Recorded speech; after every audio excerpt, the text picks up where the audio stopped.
Preach, preach, preach, preach, preach, preach, young nigga. Welcome to another episode of Cognac Corner with Marcus Boston. And today I have my good friend on, Brandon Riley. Riley, introduce yourself, please. Good evening. My name is Brandon Riley. I'm glad to be here. Thanks for having me, man. It's my pleasure, and I thank you for making the time to come and spend time in Cognac Corner. Me and Brandon has been friends for 10 plus years now. Way more than 10. 15? Yeah, we getting up there, man. Goodness gracious. Early 2000. Early 2000s. 4 or 5, something like that. yeah. I was about 21, 20. Yeah, that sounds about right. I had my dreads. I was draping back then. I was heavily into my urban streetwear back then. Some of the best years of my life. Mm-hmm. Me and Brandon met at a previous employment, the St. Louis Zoo, and from I was the last to leave, unfortunately. World's famous. Shit. I worked in security. He worked in the parking lots. We became friends from there. Excuse me. Then we eventually became roommates. That's we've been friends that long, and we've shared a lot of experiences, especially when it comes to dating women, meeting women. Had a heavy cocaine habit back then, not in the truest sense, in the women's sense. And he was there and enjoyed a lot of the fruits of my bad labor. But that's enough about me and my storytelling. So, from your perspective, how would you gauge or tell our friendship thus far? Like I say, our friendship has been a long friendship. I think we've been friends through each other's seasons. We've had a lot of seasons that we've been friends through. Lord have mercy. That's funny that you had dreads and I had a low cut when we first became friends. That seems so far ago. I think in our dynamic has been, I've had to be the wise old man. Like, hey man, you better be careful around there, man. You like, you don't know. Then fast forward, elder statesman, absolutely. Yeah, he was definitely the voice of reason to a lot of my reckless and risky habits, especially in my early to middle 20s. He always gave me that, hey, now you doing the most. I was like, you know what, you're right. He kept me from a lot of things. He might be half the reason I don't have a child now, because I think he definitely grabbed me by the shoulders and said, hey, I hear you. You're doing the most. I want to calm that down and be focused. And so I definitely appreciate his presence in my life for as long as it has been. One thing I've noticed about myself, I'm excellent at helping others. I'm okay at best at helping myself, but I'm excellent at helping others, whether it's relationships, work-related, just life in general. I'm excellent at helping others. Okay at helping myself, but I've identified it. Awareness is half the key, and I agree with that. We have that in common. Being that we're both of the over 30 No Children's Club, which is a very exclusive club with dwindling members every year. So you know what's funny about that club? So I'm transitioning from young guy, at least relatively young guy. I'm still relatively young, but I'm transitioning from, wow, you're over 30 and you don't have kids, wow, you're over 30 and you don't have kids. It's transitioning from that's pretty cool. That's almost like an accomplishment to now it's like, well, what the hell is wrong with you? Why don't you have kids? Why is that so insulting? I get that same vibe when I explain why I don't have children. I'm like, because I understand it's a choice. I think people look at it, and I'm speaking in generalization. So I'm not saying every person, every 7.5 billion. I'm not saying every person.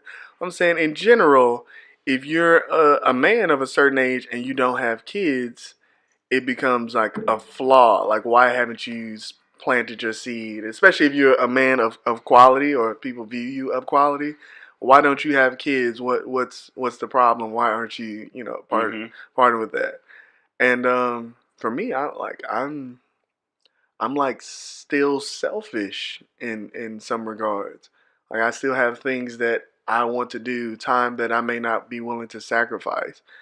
And I'd be lying if I said 100% it was because I made amazing decisions up to this point. That ain't it. Like it's about 75% I didn't want kids, and 25% I've had some lucky moments, if you will. 25% God is good when He do it. Yeah. I'm not even gonna sit here and lie. I'm like, listen, here's the thing. Nah, that ain't it. I've had some luck on my side. I've rolled the dice a few times. Oh, rolled the dice a few times.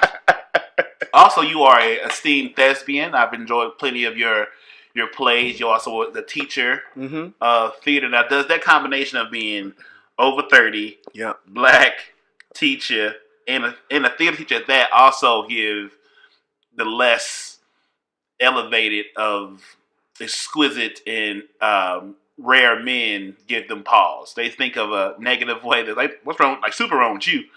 Well, I won't say for everybody that I've dated, right?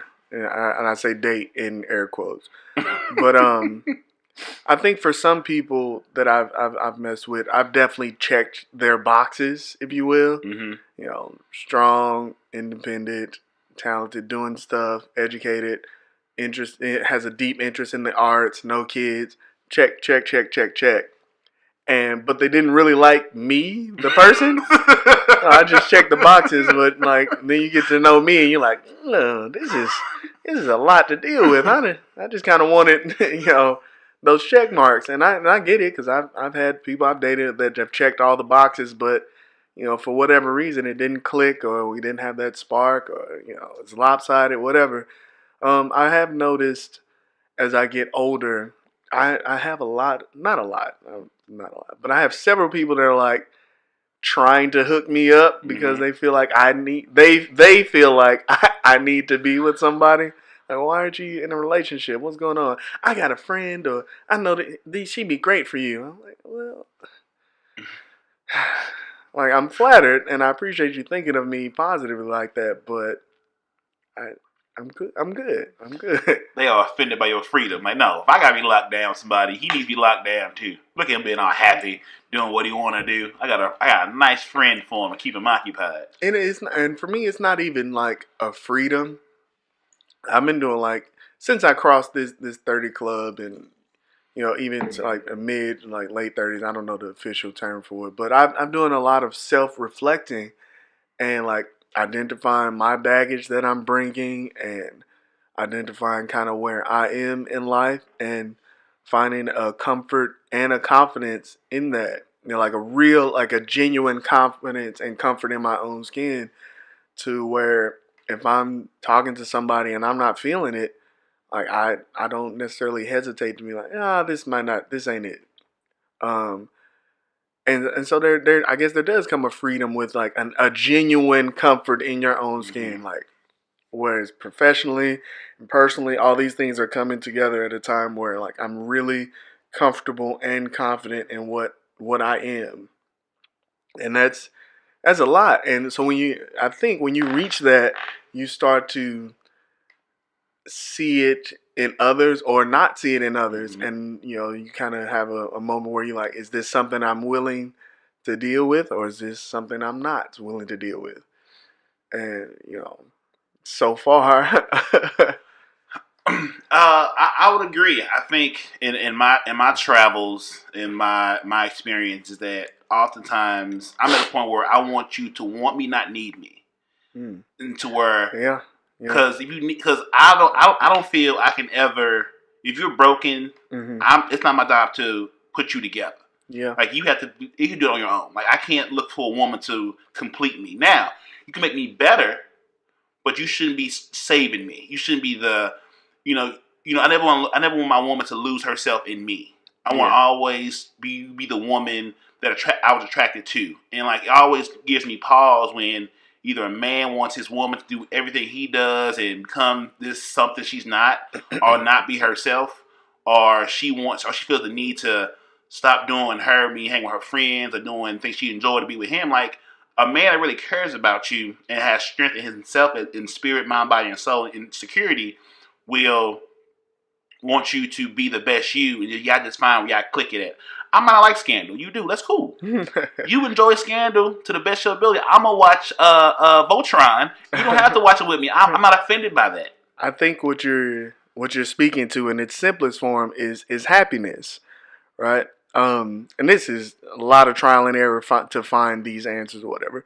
But what you're speaking to is like a true, genuine happiness. And that comes from within, not from outside. And, many people look for that happiness like as a missing puzzle piece that's going to come from outside. And so those people that may have that type of, or may be seeking that happiness from within internally, aren't necessarily going to be attracted to somebody that's seeking that happiness from external factors. I have a lot of like friends that, male and female, that are looking for a missing puzzle piece. Mm-hmm. And then once I snap this piece in, then I'll be happy and we'll get married, we'll have kids. And like, that's not, in my experiences, that's not it. Like, if your happiness and you have that kind of, there's a glow of people that are comfortable in their own selves and are pursuing happiness. There's a glow that other people either want to attach to or elevate themselves with that. And if you don't have that, that's like almost like a job. That's another job trying to be that for somebody. That's a lot of work to be somebody's happiness. Yeah. That's a lot of work. Yeah, if I don't know how to love me, how can I teach you how to love me? Or even more, if you don't know what makes you happy, and you just so happen to experience that with me, that's a lot. Because I don't people are people. Yeah. Oh, some days I'm amazing guy. Some days I'm crabby. Some days I'm sick. Yeah. All this stuff. And if your happiness is wrapped up in that, that's gonna. That's a lot. Awakening. That's a lot. Yeah, it's gonna be crashing down. Like, what's wrong here? Like, I'm a human, and today ain't the day I want to be dealing with you. So I don't. Whatever bothers me is like, I like my space and my time. Mm-hmm. I want to miss you. If you're always around, I can't miss you. Mm-hmm. Like there's time. That's why I was like back again to like her being her independent self and having her own thing. Because my baby doing this by herself. She cool. I'm gonna go drop in and see what she's doing. You know what I'm saying? Like, I miss her. If you under me or with me all the time, I'm like, I don't. Yeah. So I use analogies when I'm teaching a lot because for some people these things click it for them in their brain, right? So I pose this analogy to you. What's your favorite food? Sushi. Sushi. Sushi's delicious. I love sushi. All right. I'm gonna offer you a deal that you can eat sushi for every day, breakfast, lunch, and dinner for the rest of your life. Or you can pay for your food, but you can eat whatever you want, whenever you want. Which deal are you taking? I will take door number 2, please. Yeah, and that we've reached a point where to say that I don't want to eat sushi for every meal, every day for the rest of my life is like then you must not love sushi like you said you love sushi. Preach it. Like, no, I love sushi. And if for real, like, I love sushi. And I'll like 3 to 4 or 5 days out of the week, I'll take that. But if I'm getting it every day, all day, I'm going to get tired of it. Don't be sick and tired of being sick and tired. And that's hard for people to wrap their head around. That's hard for people to. It's hard for me when the only problem with logic is emotions, and that's hard for me when I find somebody and I'm like, I'm so into them. I'm like, what? I thought you were, but I thought you would come. And it's hard to wrap your head around that, but that time alone is just as precious as your time together, and it has to be treated as such, or it's not sustainable. It's not gonna make it long term. I think for me, I get that sense of independence and just self-care, understanding. Self-care. Oh my gosh. I need to be my best self. I get it from my mom. My mom, as I grew up, single mother of 2. My sister's 7 years younger than me, but at no point did she ever give me the impression that she needed a man to complete her. She was fine what she had, what she did. She stuck to her lane, And when the right man came in her life, which her husband now, so they married for 11 years, maybe together that's crazy. for... Yeah, because remember, when they got together... When they started dating... we was roommates. We was roommates. So we've been together longer than that. Is this my longest relationship? Damn. Damn, you know what? That might be on both ends. Like consistently, like still like we've been through. Yeah, it might be it. Cause I remember when we was roommates. I went home, went to her house or something. He was on the couch and he was taking on I think on their first date. I'm like, oh, this. Now, mind you, my mom is 53 and her husband is 36, so only a couple years older than me. I graduated in 03. I remember that because I'm like, I'm either he's like slightly older than me or I'm slightly older than him. He just had a birthday right before yours. So y'all in the same year about just about so. And I remember him being on the couch like who's this bagger on this on this couch? And but I never had a reason to question my mom's judgment, even though she probably had maybe one or two boyfriends that came in. She made sure everyone we met was somewhat of substance. And when Mike came in life, he was cool. He played his position. He slowly worked his way, did his job. And I remember when he asked me, we were still roommates, could he marry my mom? I was like, cool. I was like, all right, well, I trust my mom's judgment. And here we are. And I think your mom definitely, from what I've observed, has that sense of self, that sense of self-happiness, and while also pursuing her goals and all these things. For me, like if someone is happy, like they're truly happy and they're doing it in a healthy way, I don't find any reason to judge that. I don't find any reason to judge that. Whatever label that takes on for you, I don't find any reason to judge that. If you're happy in your relationship and it's not marriage, it's friends with benefits, but you both are happy with what you have, then be that. If you're happy in your marriage, then be that. My thing is, don't try to force that happiness for a different label, a different title, or what you feel you're supposed to do, or you're not complete as a person, all those things. Find like a true internal happiness and comfort with yourself, and while still working to improve yourself, but don't try to force it, because more often than not, it's been my observation that when you try to force it, it doesn't work. It doesn't work, and then you end up, the easy way out is to point fingers at this guy ain't this or this girl ain't that, and my job and all that. Well, what are you doing? You can't put a round peg in a square hole. It does not work. My advice is always like, you have to be growing the same direction. Like, maybe once again back to my mom. Like, I don't believe in that in relationships you have to fight and argue. Now, of course, we're gonna disagree because we're two different people. We have different perspectives, blah blah blah. But not a day I've been on this earth I've ever seen my mom fight, like argue and just have all drama with a man. So in my mind, I'm not finna be with anybody that bothers my peace or we have an argument where it gets outrageous and we cussing and saying names. We ain't gonna do that. You can go your way and I go mine, but you're not gonna bring some mess into my life, regardless how fine you might be. Now we all know there's levels to that saying. You're gonna take a lot more from an 8-9, you're gonna take it from a 6-7. Now, as we have aged and we have grown, there is a value in a late round draft pick over a first rounder. Now, with that being said, regardless of wherever you draft that player at, you still have to have your feet planted to not know what you're gonna what you will or will not deal with. So you have to be honest with yourself, man. You have to be honest with yourself. I think a lot of people spend so much time lying to themselves and trying to follow this imaginary blueprint on what they think, that they don't even know how not to lie to themselves. Right? I feel like I'm a solid 8. I'm a solid 8. And now when I say 8, I mean like in terms of looks, personality, what I bring to the table, all this stuff. You do all the numbers and all that stuff. I'm like a solid 8. But the honest part is, like, I 100% know about myself what I'm willing to put up with and what I'm not, and what I'm willing to do and what I'm not. And for the right person, I'm willing to do a little bit more. For someone I'm not, maybe as interested in, that changes. Mm-hmm. But I'm honest with myself about that, and to the best of my ability, I try to be honest with whoever I'm dealing with. Now, whether or not they believe me when I'm being honest with them is a different thing.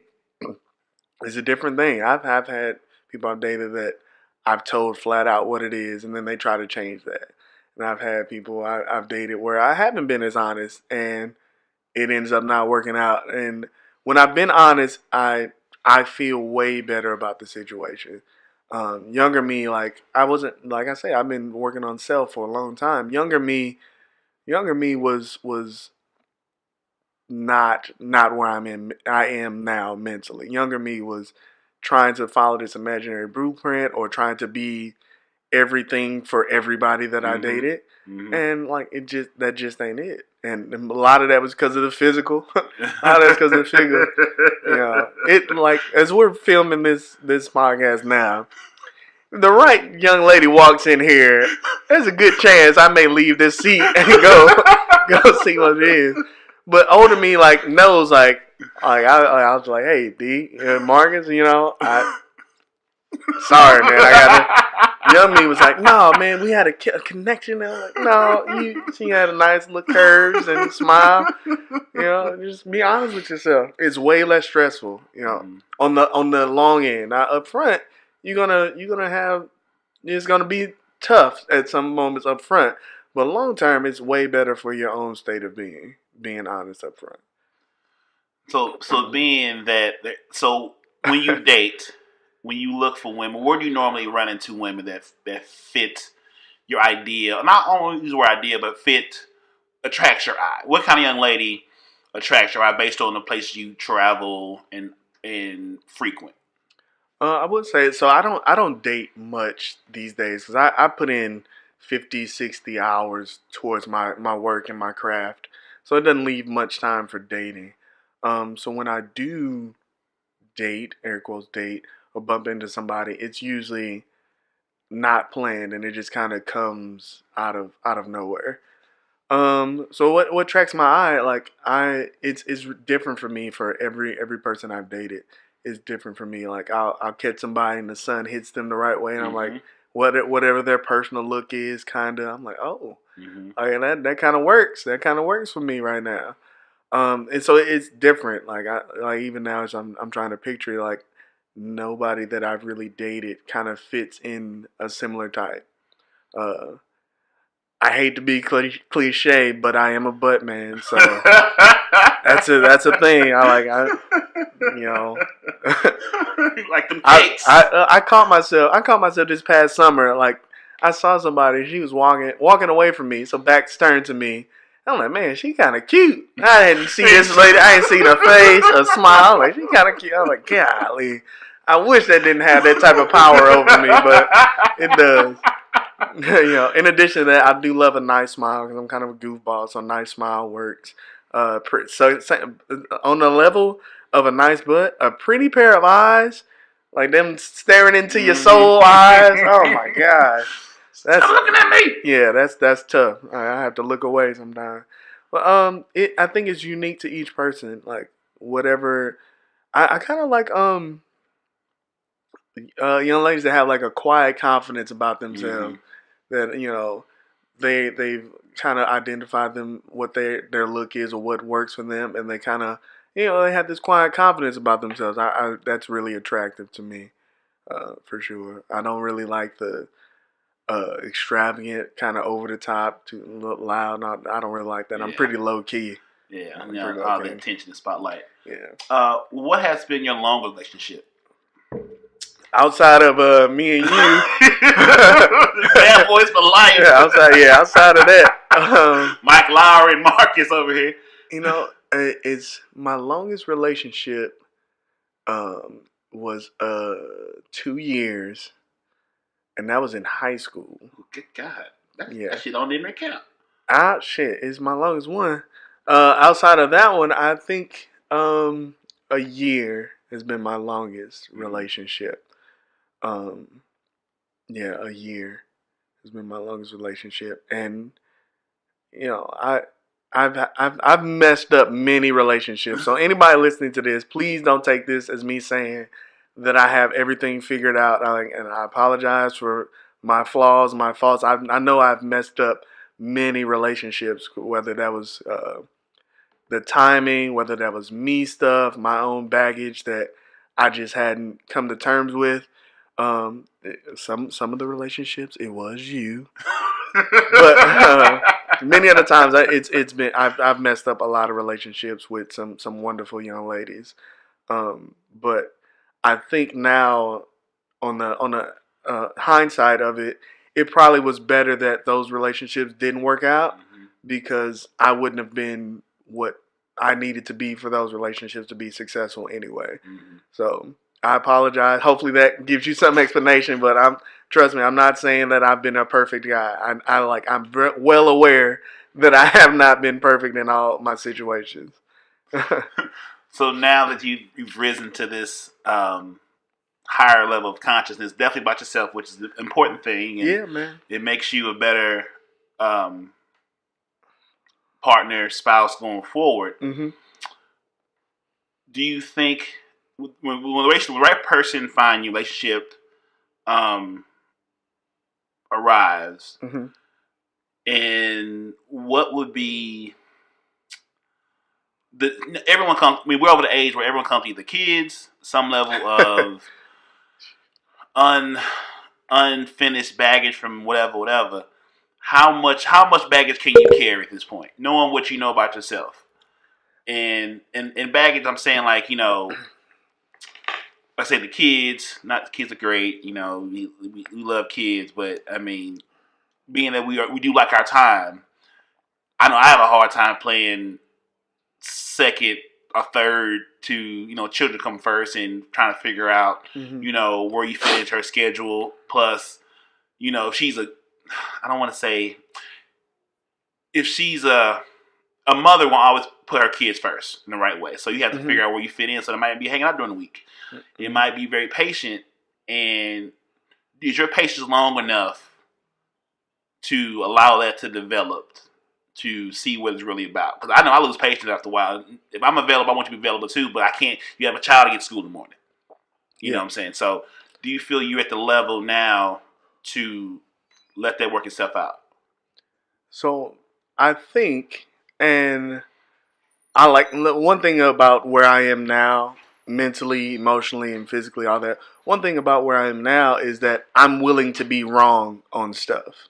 I'm willing to be wrong on stuff. Like, I've taken all information and things that I've learned up to this point, and I use it to try to not make the same mistakes and try to keep evolving. So I'm willing to be wrong. That's one thing.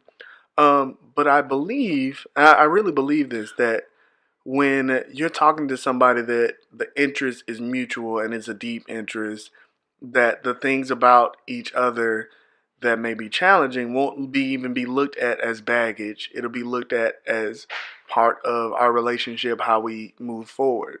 So if she has kids and we can only see each other on Wednesdays and Fridays, then I need to figure out for my schedule how to be available Wednesdays and Fridays. It won't be looked at differently than that. If she had some crazy exes or I have some big heads popping up on my phone, those will be part of our relationship, things that we're dealing with. I don't want it to, and I know it is, but I don't want it to feel like I have to clock in for this other job that I have. I want it to feel like this is a part of what I'm doing that's contributing to my overall happiness and contributing to her happiness as we move forward. So I don't think it'll be looked at as baggage. It'll be looked at as just a part of our relationship. Yeah. I like that. This is, and to piggyback off that, do you think your wife or girlfriend should be your best friend in the way that you tell her everything all the time? I disagree. I want my wife, my girlfriend to be my wife, my girlfriend, but I expect her to tell her girlfriend things she's not going to tell me just because I don't need to know. You know what I'm saying? And vice versa. I always get baffled when, I guess maybe I ain't had enough heartbreak, whatever. Like, I don't ever see myself being to the point where I'm telling my wife, girlfriend, everything. Yeah. I'm sometimes say, hey, Brandon, let me tell you what happened. Yada yada yada. Blase, or Byron and B Wills, whatever. I'm not finna run and tell her that because that's not her role. That's my bae. We talk as much as we need to, but like I know certain things I don't want to know about Cindy at work, or even if you let me tell you, if you like, we gonna talk about women regardless. That's just boys, but we know the lines that. I don't feel you got your best friend. You should have your best friend, your wife, girlfriend, husband. I think that's healthy. That's another one of the things. Not losing yourself in a relationship, because that might end. Then you want to say, "Hey, friends, what's going on?" No, you've been gone for yada yada yada because whatever. Now, do you think that, now? Am I on the wrong? Am I in the wrong lane? I don't necessarily. You're not wrong because that's what you feel. So that's what you feel. That's what you feel. I think that's another thing when people get caught up in these different labels and these different titles and this imaginary blueprint of what a healthy relationship is supposed to be. I'm grown. I don't. My friends are my friends. I don't even you necessarily really use that term. I'm like it's just a thing. Like I consider my close people that are close to me. That's my family. Mm-hmm. I don't rank. Let me go down. I don't have somebody saved in my phone as best friend number one, best friend. I don't even think in those terms. Mm-hmm. But I do know the people that I have that I can have an unfiltered conversation with and go into ugly details about stuff. Yeah. And then I have friends that we get together and we talk about football. Right. I think in relationships, I don't even know if it would be healthy to have those type of unfiltered, across all levels conversation with your significant other. I don't want unless you're a diehard Cowboys fan, I don't really want to talk to you about what Jerry Jones is doing with my lady friend. That's not a conversation we need to have. And so trying to find a young lady that I can talk to about theater, movies, sports, comic book stuff, nasty things that I look at on the internet, Netflix show. That's and be fine. That's 8 different people. Yeah, that's a lot. That's a lot to ask for. And so to even put that pressure on one another to be your best friend, if you're using it as that's a lot of pressure to put on somebody. But a confidant and someone that you can feel secure with and having a conversation with, that's different. I just don't think I need to this is my lady, this is my best friend, this is my sun, this is my moon, all this stuff. And maybe I just haven't felt that yet. Yeah. But I think even if I were in a situation like that, I wouldn't even want to put that type of pressure on another person to have to be my everything. Mm-hmm. That's a lot. That's a lot to be somebody's. Unfair. You know how much everything is? That's unfair. Everything is a lot. Because no one's perfect. You asking a human being to be perfect for you, and that's wrong. That's unfair. So if your significant other is your sunshine, right? She's your sunshine every day, and God forbid she has a bad day, so then that means that your sun didn't come up that day too.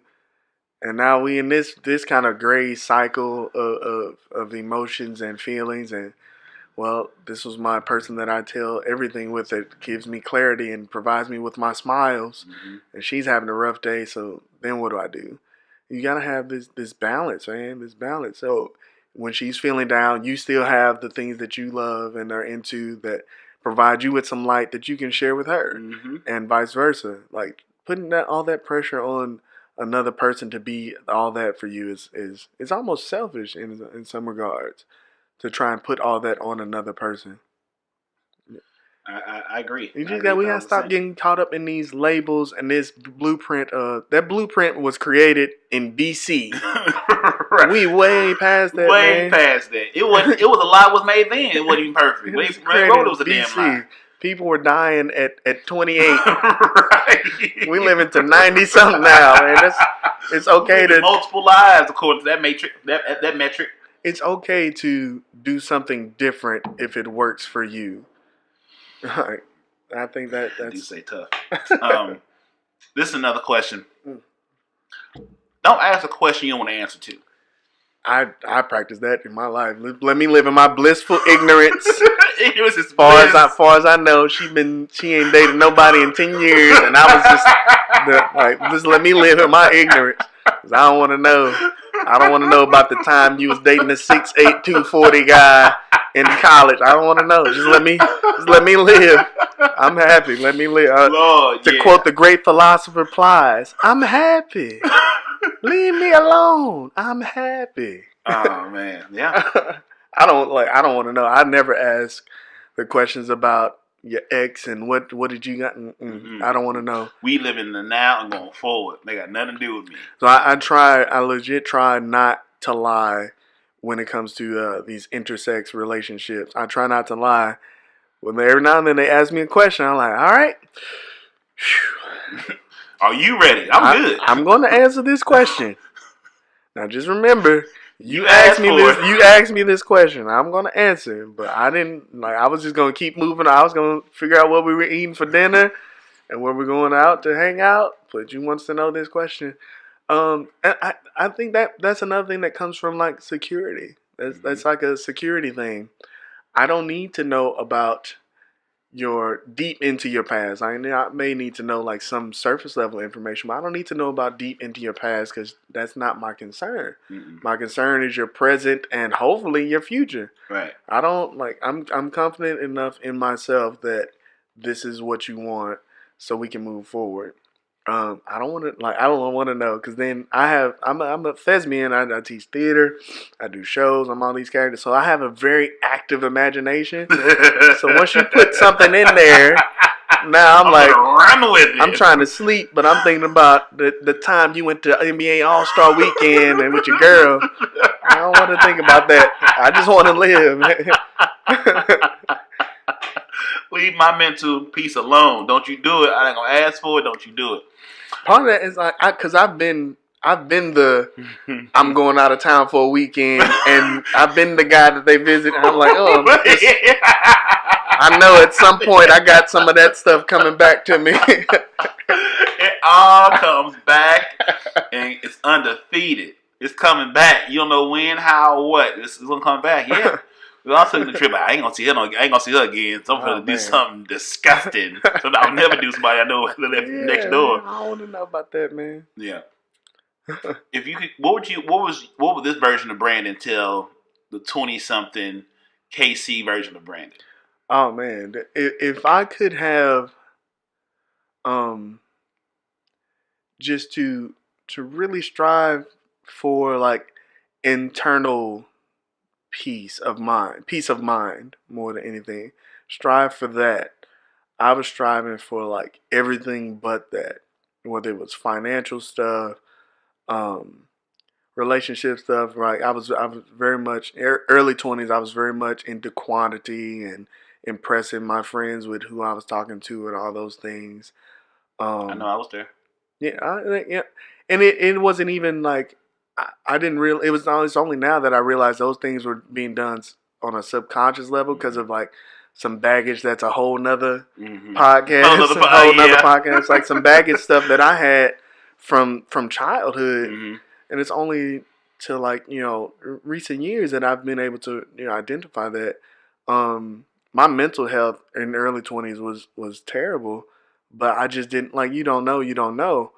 I would seek, like, I would have sought out some counseling, some stuff like that. I would have like actively talked out things. But just really if I could have reached like a level of comfort in myself in early 20s, I don't know what now would look like if I could have reached that, because now like it's such a special place to be in. Like it's weird. I keep waiting for like the shoe drop. Somebody to come around the corner like, yeah, you like thought, yeah. I keep waiting for that, but I'm like, Ashton. It's so far it's going smoothly. Yeah. My relationships with people are stronger. When friend relationships, or even like when I date someone and it's we could both kind of know it's not going to work out. That conversation is so different now than it was in early 20s.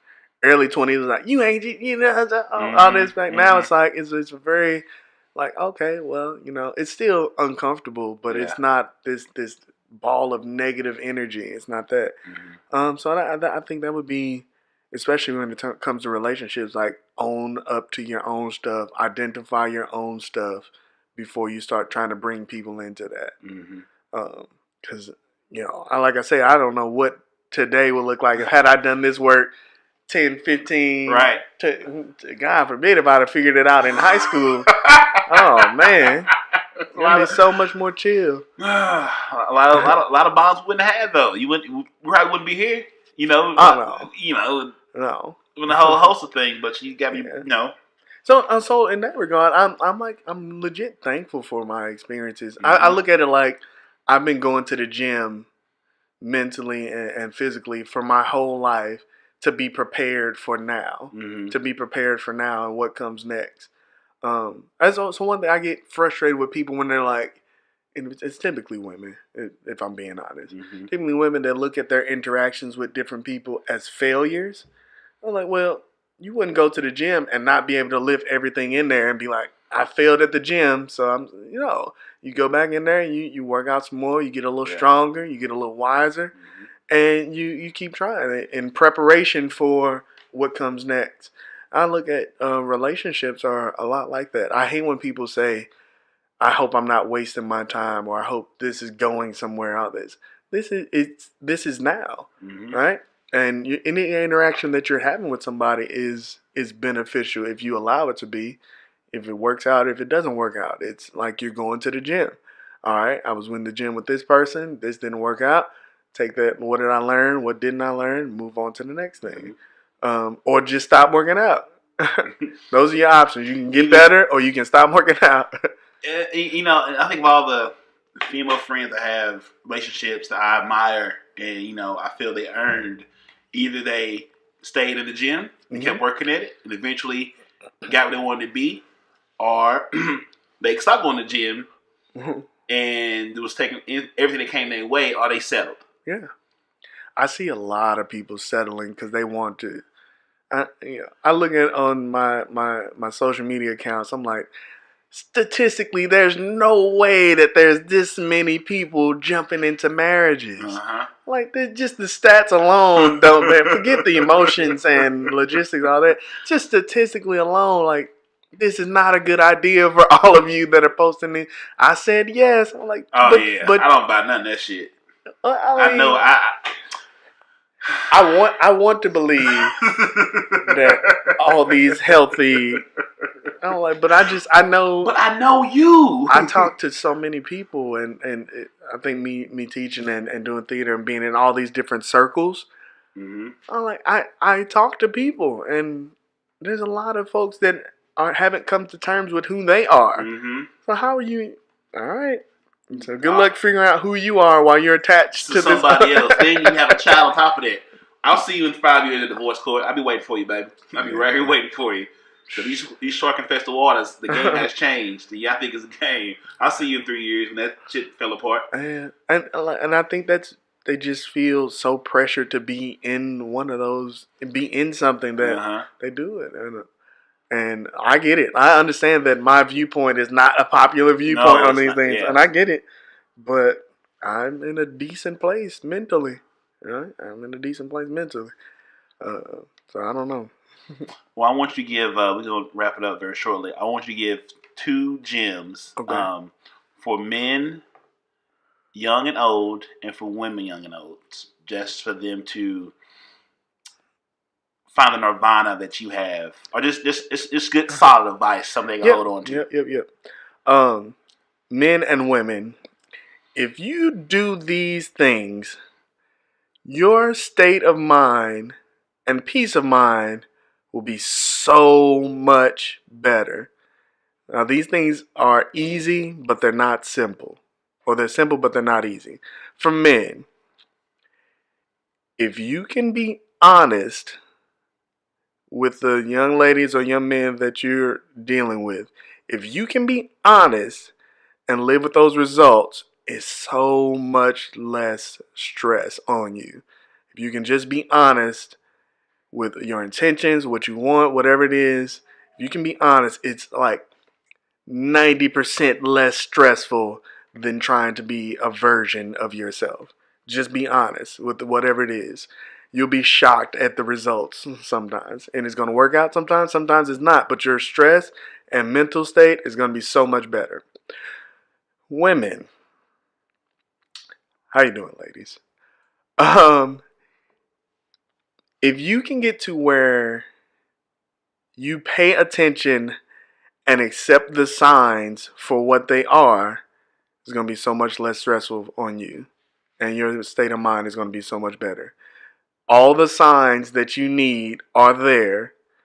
Just, are you choosing to see them or are you choosing not to see them? If you can get to that point where you just actually pay attention to the signs that are there and take what you're getting, receiving, or seeing for what it is, you'll be in so much of a better place. Like, men are pretty simple. They only do what works and what gets them the results they want. It's not much more complicated than that. And those were gems from Mr. Riley. All right, Brandon, give them your socials. Tell them where to follow you. Socials. If you look for my socials, you may not even realize that I'm still alive because I'm not very active on social. But I plan to get better at that. On Facebook, it's just my name, but I say it like it's almost like a desert on there. It's pretty much business related on my Facebook. On my Instagram, I am Coolest21, capital C, Oolist21. I'm a little more active on there. And that's pretty much it for my socials. I've been going back and forth about getting a Twitter, but I don't know.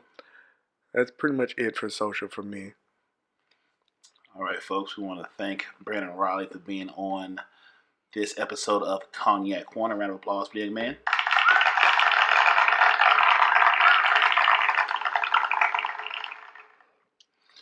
And I am your host, Marcus Boston. And this is another episode of Cognac Corner. As usual, be great, be good, love each other, appreciate your time on this earth. Have a good night. Marcus, darling. Hey, how you doing, baby?